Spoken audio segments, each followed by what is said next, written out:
Nazir d'Aflamed Alex. Shavuot, bonjour. On va voir quelques halachot qui concernent le vin à propos du Nazir, des brachot, qu'on va rencontrer dans notre daf. Le Nazir, il a trois interdictions principales. Une de ces trois interdictions, c'est de consommer tout ce qui sort de la vigne, le vin, le raisin, les raisins secs, les pépins, etc. Et à partir d'une certaine mesure, s'il va boire du vin, il va prendre les 40 coups. Quelle est cette mesure? C'est une mesure de kazaït. Et là, la question qui se relève, comment on mesure un kazaït pour quelque chose de liquide? Pourtant, kazaït, c'est quelque chose qui est solide. C'est une olive. Et donc, quand on mange la mata, on comprend, on me donne une mesure de kazaït, par exemple. À propos du vin, comment on va mesurer un kazaït à propos du vin?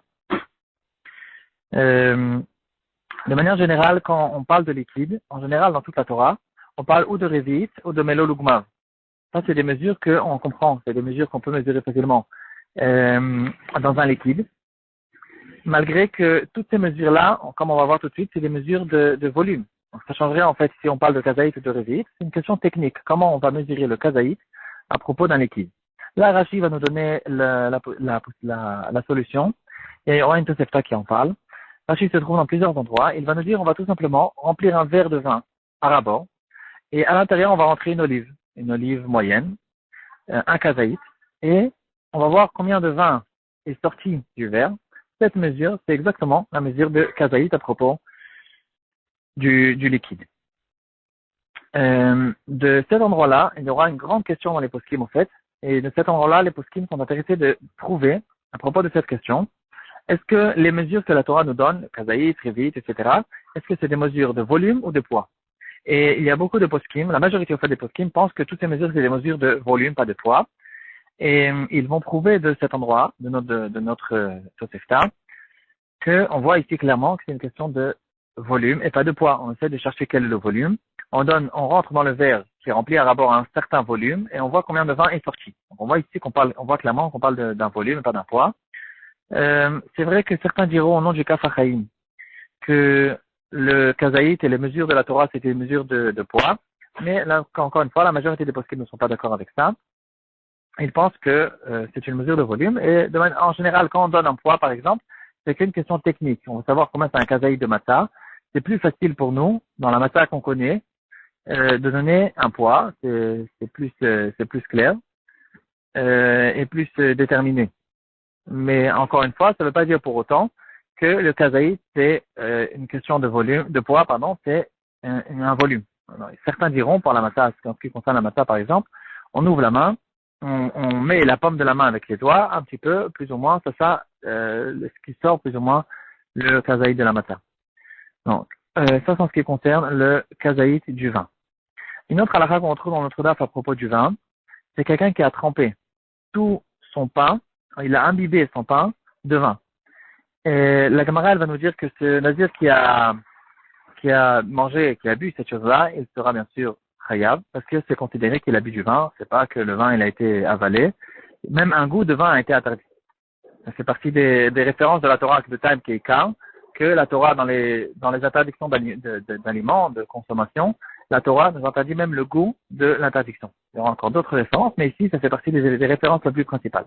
En revenant dans notre cas, quelqu'un qui a imbibé son pain de vin, c'est une halakha qui peut nous concerner aussi à nous, parce que dans le Shulchan Aruch, il va trancher la halakha, que cette chose-là, s'il le fait, il ne fait pas un moti. S'il veut manger cet aliment-là, le pain imbibé de vin, il va faire agefen et pas un moti, parce que c'est considéré comme quelqu'un qui boit du vin et pas comme quelqu'un qui mange du pain.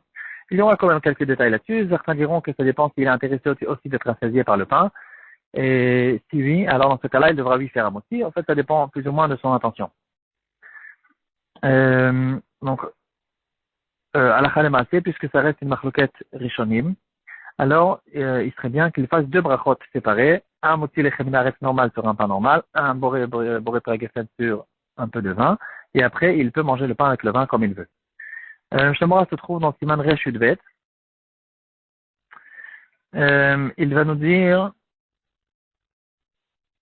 que quelqu'un qui, à la fin de son repas, il trempe son pain dans du vin ou dans une autre boisson alcoolisée, normalement, il doit faire la bracha dessus, malgré qu'il se trouve au milieu du repas et qu'on ne fait pas la bracha sur des aliments au milieu du repas, mais puisqu'il est intéressé au fait de boire la boisson alcoolisée, mais elle est trop forte, c'est difficile à la boire toute seule, donc c'est pour ça qu'il prend le pain. Donc c'est considéré qu'il est en train de boire une boisson, et donc une boisson qui ne fait pas partie du repas, et donc dans ce cas-là, il fera la bracha qu'il doit faire sur le whisky, la vodka, le vin, etc. Une troisième halakha, à propos, encore une fois, de Boré Priagefen, un grand chidouche, à mes yeux c'est un grand chidouche, dans le Mishnah Bora, Siman Reshchet, c'est If 7. Le Mishnah Bora, il va nous dire que quelqu'un qui a fait Boré Priagefen sur du vin, et il a eu l'intention de manger plus tard des raisins, et il a eu l'intention quand il a fait Boré Priagefen sur le vin, de rendre quitte aussi les raisins, alors il ne fera pas la bracha sur le raisin. Il fait Boré Priagefen et il est quitte pour le vin et pour le raisin. Pour les raisins secs, par exemple. Et le Mishnah Bora, il dit que cette halakha, c'est pour la première bracha et pour la dernière bracha. Il va faire à la gefen et à gefen sur le vin et il les quitte aussi sur les raisins. Il n'aura pas besoin de faire une bracha à part sur les raisins.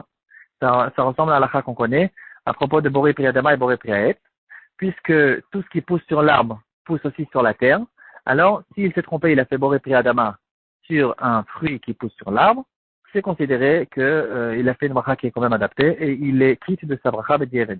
Ici aussi, puisqu'il a fait Boré sur le vin, il fait Boré Pri à Geffen. Donc, il fait une bracha qui peut être adaptée aussi sur le raisin. Il parle du fruit de la vigne. Donc, le fruit de la vigne, si c'est le vin, c'est aussi le raisin. Et ça rentre dans sa bracha et il peut être quitte à ce propos-là. Plus que ça, dans la Torah, on a retrouvé à plusieurs reprises que même les raisins sont appelés Geffen. Et il y aura dans le rêve de Sarah Mashkim et Sarah Ophim dans la prison, là où il y avait Yosef, dans Parashat Vayigash. Non, pardon, dans Parashat Vayeshev.